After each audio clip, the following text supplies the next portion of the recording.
नमस्कार मेरे कुंभ राशि वाले मित्रों, बहुत बहुत स्वागत है आप सभी का हमारे इस YouTube चैनल हनुमान ज्योतिष में। दोस्तों, मैं बजरंगबली से यही कामना करती हूँ कि आप और आपके परिजन स्वस्थ और सुखी रहें। इसी कामना के साथ दोस्तों अब हम वीडियो में आगे बढ़ते हैं। तो दोस्तों आज का हमारा विषय है कि हमारे घर में सुख समृद्धि बनी रहे, ऐसे हमें कौन से 4 कार्य करने चाहिए। तो दोस्तों आज के वीडियो में हम आपको यही बताएंगे कि हमें कौन कौन से वह 4 कार्य करने चाहिए जो हमारी जीवन शैली को सुचारू रूप से चलाने में सक्षम हैं। तो दोस्तों आपकी राशि के जो जातक हैं वह मेहनत बहुत करते हैं, पैसा खूब आता है पर टिकता नहीं है।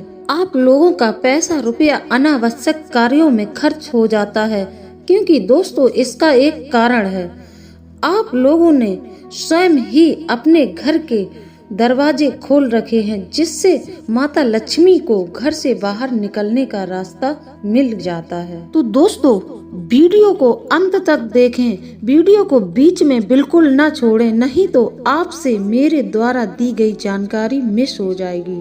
तो दोस्तों मेरा आपसे अनुरोध है, आप वीडियो में अंत तक बने रहें। एक बार माता लक्ष्मी ने पार्वती माता से पूछा कि प्रत्येक मनुष्य के घरों में हम रुके रहें तो ऐसा कौन सा मनुष्यों को कार्य करना चाहिए जिससे हम उनके घर में स्थायी रूप से निवास कर सकें। तब पार्वती माता कहने लगी कि हे लक्ष्मी, आप तो जन कल्याण के लिए सबके घर में जाती हो, लेकिन यह मनुष्य ही आपको अपने घर में आदर पूर्वक नहीं रख पाते हैं, आपको अच्छे से संभाल नहीं पाते हैं। जब यह मनुष्य आपका सम्मान नहीं कर पाते हैं तो आप वहां से चली आती हो। इसलिए मनुष्यों को 4 काम अवश्य ही करने चाहिए। प्रत्येक ग्रस्त व्यक्ति के घर में माता लक्ष्मी रुकी रहें, इसके लिए 4 काम महत्वपूर्ण हैं, जो हर स्थिति में करने ही चाहिए। तो माता लक्ष्मी ने माता पार्वती से कहा कि आप कृपा कर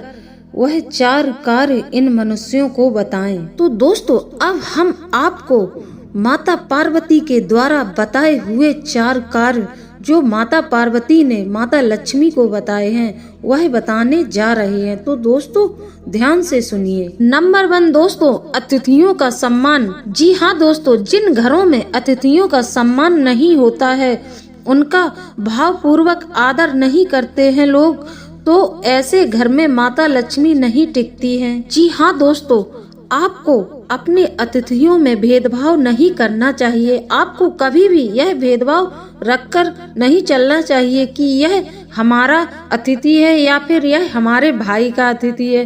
तो दोस्तों आपको आपके घर में जो भी अतिथि आ रहे हैं, आप उनका सम्मान पूर्वक आदर कीजिए, उन्हें प्रेम से बैठाकर जलपान अवश्य कराएं।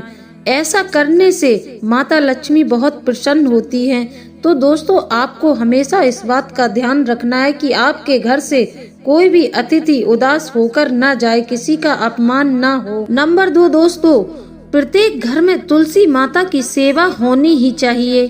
तुलसी माता को जल देते समय एक बात का ध्यान रखना चाहिए, तुलसी के बिरवे में उतना ही जल डाले जितना बन सके।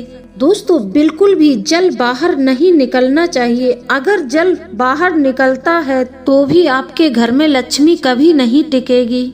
इसलिए दोस्तों उतना ही जल चढ़ाएं जितना तुलसी माता में समाहित हो सके। दोस्तों यह जो तुलसी माता होती है यह हमारी सभी प्रकार से रक्षा करती है। दोस्तों आप पर अगर कोई टोना टोटका करता है तो वह आप पर असर नहीं करता है, आपके घर की तुलसी माता पर पहले असर करता है, क्योंकि आपके ऊपर जो तांत्रिक क्रिया हुई है उसको तुलसी माता अपने ऊपर ले लेती हैं, आप पर आंच भी नहीं आने देती हैं, वह स्वयं ही सूख जाती हैं। तो दोस्तों आपने तुलसी माता का कितना बड़ा प्रभाव देखा है। तो दोस्तों तुलसी माता की पूजा बहुत ही जरूरी है। दोस्तों अगर आपने अपने घर में सालिग्राम जी बैठा रखे हैं तो आप उन पर रोज एक तुलसी पत्र अवश्य चढ़ाएं। सिर्फ रविवार के दिन न चढ़ाएं, क्योंकि रविवार के दिन तुलसी तोड़ी नहीं जाती है, ना ही तुलसी में जल दिया जाता है। दोस्तों आज के वीडियो में हम आपको तुलसी माता को जल देने वाला मंत्र बताने जा रहे हैं। तो दोस्तों आपको तुलसी माता को जल देते समय यह मंत्र कम से कम 3 बार तो बोलना ही चाहिए। तो दोस्तों मंत्र ध्यान से सुनिए।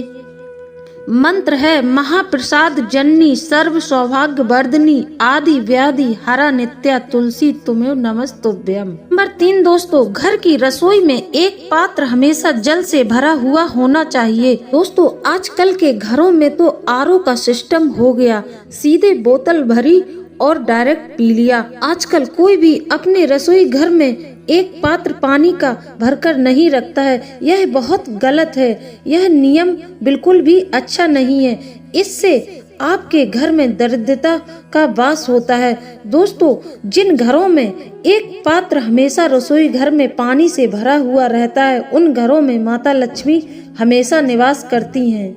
दोस्तों जब भी आप रात्रि में सोने जाएं तो अपने रसोई का एक कलश अवश्य ही भर के रखें। एक कलसा हो या फिर मटका हो, आप उसको पूरा भरकर ही रखें। इस बात का पूरा ध्यान रखें। दोस्तों अब हम बात करते हैं बाथरूम की।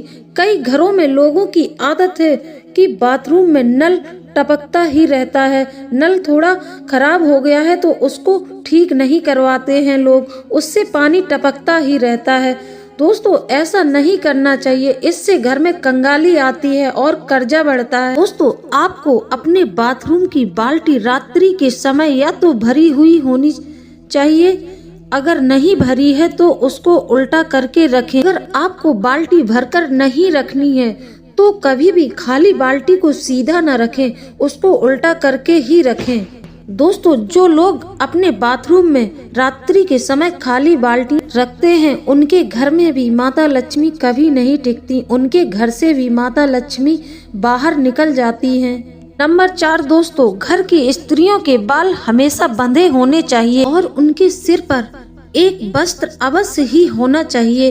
कभी भी सिर को खुला न छोड़े। दोस्तों आज के समय में तो जैसे बाल खुले कर रखने की फैशन ही चल गई है। आजकल तो लोगों को खुले ही बाल पसंद हैं। आजकल के लोगों की पसंद ही बिल्कुल अलग हो गई है। आजकल तो लोग किसी पार्टी शादी में जाएंगे तो बालों को खुला कर ही जाएंगे। दोस्तों ऐसा बिल्कुल नहीं करना चाहिए। वैसे भी कहते हैं खुले बालों में नकारात्मक ऊर्जाएं प्रवेश कर जाती हैं। तो दोस्तों स्त्रियों को हमेशा अपने बाल बांध कर रखना चाहिए। खुला बाल घर में इधर उधर गिरने से घर की लक्ष्मी अवरुद्ध हो जाती है। जो स्त्री अपने सिर पर कभी पल्लू नहीं रखती हैं, उनसे माता लक्ष्मी रुष्ट हो जाती हैं। क्योंकि दोस्तों आपने कभी माता लक्ष्मी के चित्र को गौर से देखा है? उनकी फोटो को गौर से देखना, आपको साफ दिखाई देगा। माता लक्ष्मी कभी भी अपने सिर को खुला नहीं रखती हैं, उनके सिर पर चूनर अवश्य ही होती है। घर की औरतें अपने सिर पर पल्लू नहीं रखती हैं, मर्यादा का पालन नहीं करती हैं, उस घर के पितृ भी उनसे रुष्ट हो जाते हैं। क्योंकि दोस्तों घर की स्त्री के सिर पर जो पल्लू होता है वह पूर्वजों का आशीर्वाद होता है। तो मेरा माताओं बहनों से अनुरोध है कि अपने सिर पर एक वस्त्र अवश्य ही रखें। तो स्त्री अपने सिर पर पल्लू नहीं रखती हैं, ऐसा करने से भी माता लक्ष्मी आपके घर में कभी नहीं रुकती हैं, वह आपके घर से बाहर चली जाती हैं। दोस्तों यह मेरा आपके घर को सुखी संपन्न करने का एक प्रयास है। अगर आपको मेरे द्वारा दी गई जानकारी अच्छी लगी हो तो चैनल को लाइक करें, सब्सक्राइब करें, कमेंट में जय बजरंगबली अवश्य लिख दें। इसी के साथ अब हम वीडियो को समाप्त करते हैं। मिलते हैं अगले वीडियो में। जय बजरंगबली दोस्तों।